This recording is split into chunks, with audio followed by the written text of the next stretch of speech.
السلام علیکم۔ میں نے گزشتہ ویڈیو میں رمضان کے حوالے سے کچھ اپنے رویوں کی اصلاح کے حوالے سے بات کی تھی، آپ کی نظر سے گزری ہوگی، اپنی رائے کا اظہار کیجیے گا۔ آج ہم جس رویے سے بات کریں گے وہ اصل میں وہ ایک انسانی فطرت ہے جو اللہ تعالیٰ نے ہماری تخلیق کے اندر رکھی ہے، اور وہ خود ہمارے نام میں وہ فطرت شامل ہے جس سے اس کی اہمیت کا اندازہ آپ کر سکتے ہیں، اور وہ ہے انسان کا بھولنا۔ یہ جو لفظ انسان ہے اس کا مادہ ہے نس کا مطلب ہوتا ہے بھولنا، اور ہم سب بھولتے ہیں۔ ہماری زندگی میں کون ایسا شخص ہے جو کبھی بھولنا نہ ہو؟ لیکن سوال یہ ہے کہ یہ ہمارے فطرت میں تو ہے، لیکن یہ ہم کب بھولتے ہیں اور کیوں بھولتے ہیں، اور یہ عموماً بھول جو ہے کس مرحلے پہ جا کے خطرناک صورتحال اختیار کر جاتی ہے، اس پہ آج ہم بات کریں گے۔ عموماً میری بات سے شاید آپ یہ اندازہ لگا رہے ہوں گے کہ بھولنے کی خطرناک صورتحال شاید وہ ہو کہ جب انسان کے اندر نسیان کی بیماری آ جاتی ہے اور وہ ہر چیز بھولنا شروع ہو جاتا ہے، پھر ہم ڈاکٹر اور طبیب سے اور ماہر نفسیات سے رجوع کرتے ہیں۔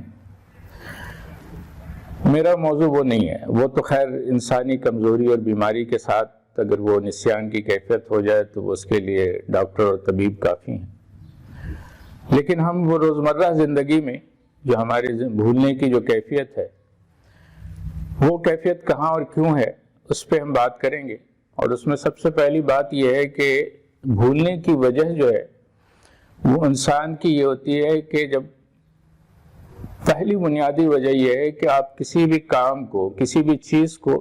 جب اس کے اپنے اصل مقام پہ نہیں رکھتے تو آپ بھول جاتے ہیں۔ اس کی ایک بہت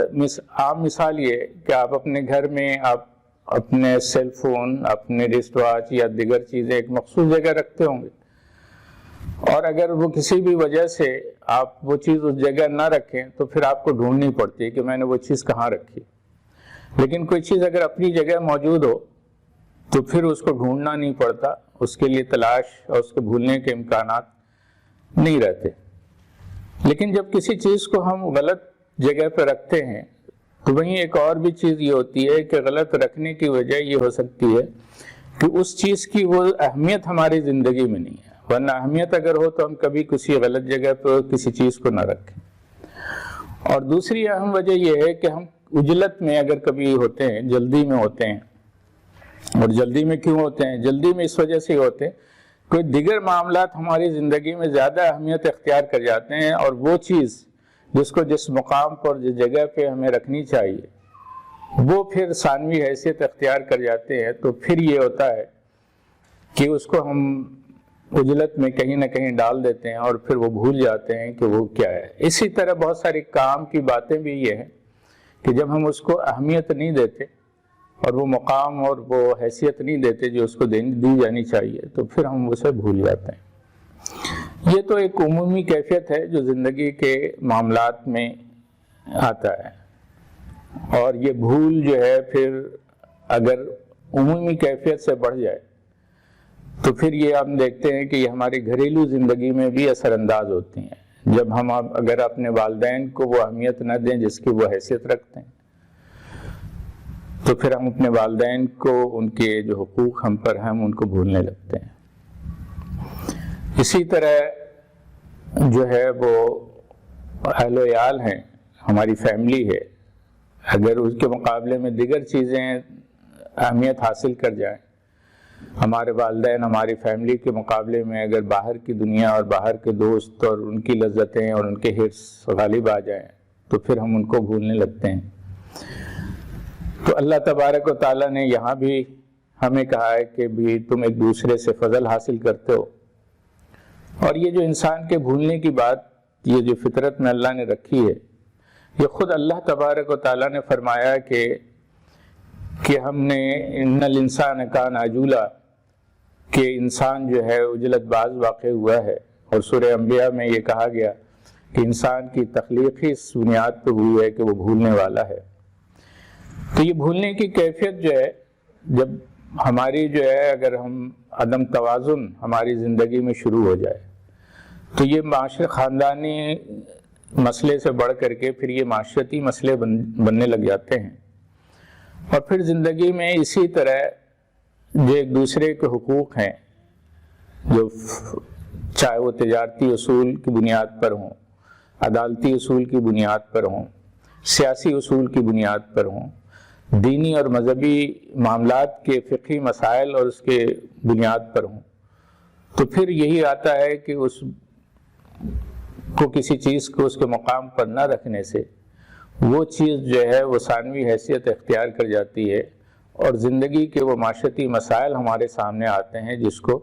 آج ہم اپنے معاشرے میں دیکھ سکتے ہیں۔ اسی طرح عمومی بھول چوک میں تو خود اللہ تبارک و تعالیٰ نے چونکہ انسان کے اندر جو ہے وہ بھول کی کیفیت رکھی ہے، تو اس پہ یہ کہا ہے کہ اگر اس طرح غلطیاں ہو جائیں تو مجھ سے دعا کر لو، اور یہ دعا خود اللہ تبارک و تعالیٰ نے سکھلائی کہ ربنا لا تؤاخذنا ان نسینا، کہ اے ہمارے رب اس بھول پہ ہمارا مواخذہ نہ فرما۔ لیکن بعض بھول ایسے ہیں، بالخصوص یہاں پر جب میں یہ بات کر رہا ہوں تو ان مبلغین اور مصلحین جو معاشرے کی اصلاح اور دعوت و تبلیغ پہ ہیں، ان کے لیے اللہ تبارک و تعالیٰ نے بنی اسرائیل کے حوالے سے ایک تنبیہ موجود ہے ہم سب کے لیے، اور کہ اتأمرون الناس بالبر وتنسون انفسکم، کہ تم انسانوں کو جو ہے وہ ہدایت اور نیکی کا تو حکم کرتے ہو اور اپنے آپ کو بھول جاتے ہو، اور بحیثیت قوم اور بحیثیت ملت اس میں ایک فرد بھی ہے، اجتماعیت بھی ہے، اور پوری قوم اور اس کے ادارے بھی موجود ہیں، اور وہ بھول ہے جو انتہائی خطرناک ہے، اور یہ وہ خطرناک بیماری ہے بھول کی جس نے بحیثیت مسلم، بحیثیت پاکستانی اور دیگر جو مسلم ممالک ہیں اور ان کے جو ہمارے مسلم برادران ہیں، آج جس کیفیت میں گزر رہے ہیں اس کی ایک بڑی وجہ یہ ہے کہ ہم نے اللہ کو بھلا دیا۔ یہ جو بھول ہے یہ بہت بڑی بھول ہے کہ جس پہ اللہ تعالیٰ نے خود کہا تھا کہ وَلَا تَكُونُوا كَالَّذِينَ نَسُوا اللَّهَ، ان لوگوں کی طرح نہ ہو جاؤ جنہوں نے اللہ کو بھلا دیا۔ تو اللہ نے اس کی سزا یہ دی کہ فَأَنسَاهُمْ فَأَنفُسَهُمْ، کہ اللہ نے پھر ان کو بھلا دیا۔ حقیقت یہ ہے کہ ہم نے اپنے معاملات زندگی میں چند شعبوں میں کچھ جزوی طور پر تو کچھ نمازات، عبادات، اور اس میں تو ہم اللہ کو یاد کرتے ہیں، لیکن حقیقتاً اپنے معاملات زندگی میں، چاہے وہ عدالتی زندگی ہو، سیاسی زندگی ہو، تاجرانہ زندگی ہو، اس میں ہم نے اور ایک دوسرے کی خیر خواہی اور انسانی بہتری اور فلاح بہبود کے معاملات ہوں، اس میں ہم نے اللہ کو بھلانے کا رویہ اختیار کیا ہے، جس کے نتیجے میں اللہ نے ہمیں بھلا دیا ہے۔ اور اس بھلانے کی ایک کیفیت یہ ہے کہ ہزاروں ہاتھ، لاکھوں ہاتھ دعاؤں کے لیے اٹھتے ہیں، لیکن ہماری زندگی نہیں بدلتی۔ اللہ ہم پہ رحم فرمائے اور ہمیں اس بھول سے نکلنے کی توفیق عطا فرمائے۔ والسلام علیکم ورحمۃ اللہ وبرکاتہ۔